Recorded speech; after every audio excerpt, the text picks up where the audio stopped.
میں next point میں یہ کہنا چاہوں گا کہ other than the damage that you have seen that the was inflicted by this blatant aggression that was done, there was yet another threat that happened on the night of 6th and 7th, اور وہ تھی international اور domestic flying کے against. کس طرح جب یہ year سے اٹیک لانچ کیا گیا تو اس وقت 57 فلائٹس ور ان ایئر. آپ اس شارٹ میں دیکھ سکتے ہیں کہ دیر ور ملٹیپل فلائٹس جو اس وقت ایئر میں تھیں, اور اس میں جو سینکڑوں ہزاروں جو مسافر تھے, their lives were put in grave danger. یہ فلائٹس نہ صرف پاکستان کی تھیں, پاکستان کی ایئر لائنس کی تھیں, اس میں سعودیہ کی بھی تھیں, اس میں قطر کی بھی تھیں, ایمریٹس کی بھی تھیں, اتحاد کی بھی تھیں, گلف ایئر کی بھی تھیں, چائنا کی بھی فلائٹس تھیں, کورین بھی تھیں, تھائی بھی تھیں, اور بہت سی جگہوں کی فلائٹس تھیں. اور ان تمام پیسنجرز کو بھارت نے اپنی ایگریشن کی بھینٹ چڑھانے کے لیے خطرے میں ڈالا. I don't think there has ever been some thing like that has happened in warfare before, if you can call this warfare or what else we can name it. Another point that we observed, we talked about it a little in the morning, کہ کس طرح جو نیلم Jhelum hydro power project ہے اس کے اوپر shelling کی گئی اور اس کو نشانہ بنایا گیا. آپ اس اگر دیکھیں تو یہاں پہ آپ کو جو ڈیمیج ہے, کچھ ڈیمیج جو ہے وہ نظر آئے گا. یہ چلائیے اس کو.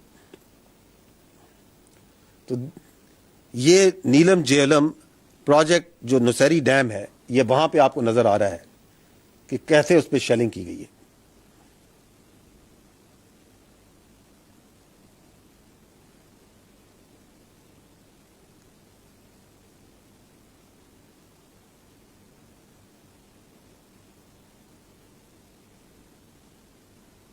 امپورٹنٹ پوائنٹ ٹو نوٹ از کہ اس کے بارے میں آپ کی انٹرنیشنل جو کمیونٹی ہے یا کنونشنز ہیں وہ کیا کہتے ہیں.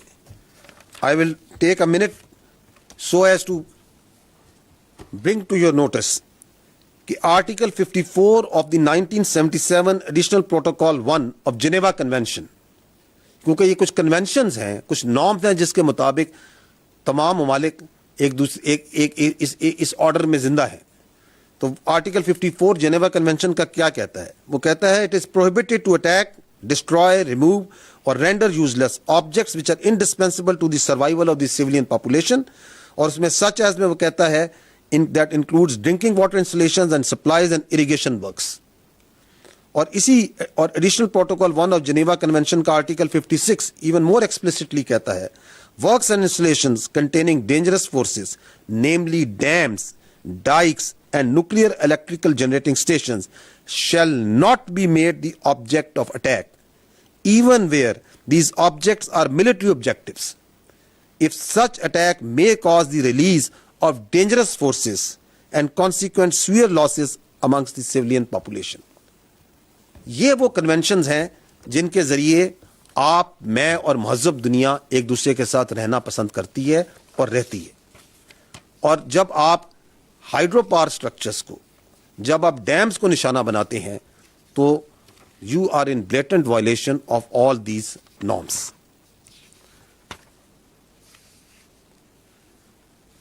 آج میں آپ کو یہ باور کرانا چاہتا ہوں کہ آج قومی سلامتی کونسل کمیٹی کا جو اجلاس ہوا ہے اس میں یہ طے پایا ہے کہ اقوام متحدہ کے آرٹیکل 51 کے تحت پاکستان نے دفاع کا حق استعمال کرتے ہوئے مسلح افواج کو مکمل اختیار دیا ہے کہ وہ مناسب وقت, جگہ اور طریقے سے جواب دے. قومی سلامتی کے اعلامیہ میں یہ بتایا گیا ہے کہ in consonance with article 51 of the United Nation charter, Pakistan reserves the right to respond in self defence at time, place and manner of its choosing to avenge the loss of innocent Pakistani lives and blatant violations of its sovereignty. The armed forces of Pakistan have duly been authorized to undertake corresponding actions in this regard.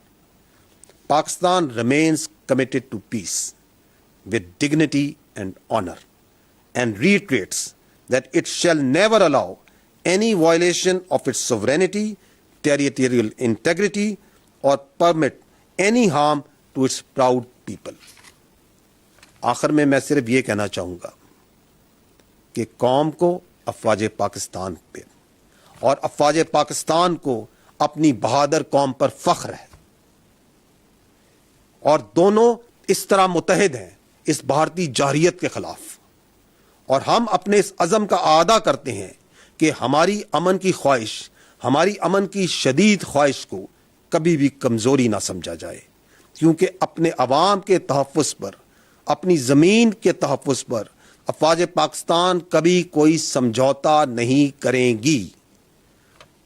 میں یہاں پر پوری پاکستانی قوم کو خراج تحسین پیش کرنا چاہتا ہوں افواج پاکستان کی جانب سے کہ کس طرح اس بھارتی جارحیت کے اوپر وہ یکجا ہو کر نکلی، یک زبان ہو کر بولی، اور کس طرح افواج پاکستان کے ساتھ کندھے سے کندھا ملا کر اس کے سامنے سیسا پلائی ہوئی دیوار کی طرح کھڑی ہے۔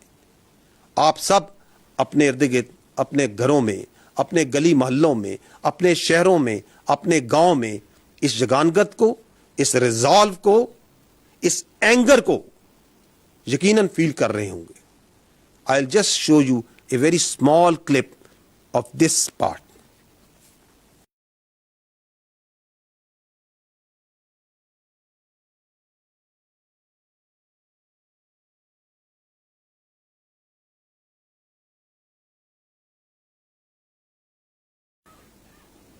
آخر میں صرف یہ کہنا چاہوں گا کہ پاکستان کی غیور عوام کو پاکستان کی افواج یہ باور کرانا چاہتی ہیں کہ معصوم شہریوں کے ناحق خون کے آخری قطرے تک کا مکمل حساب لیا جائے گا انشاءاللہ۔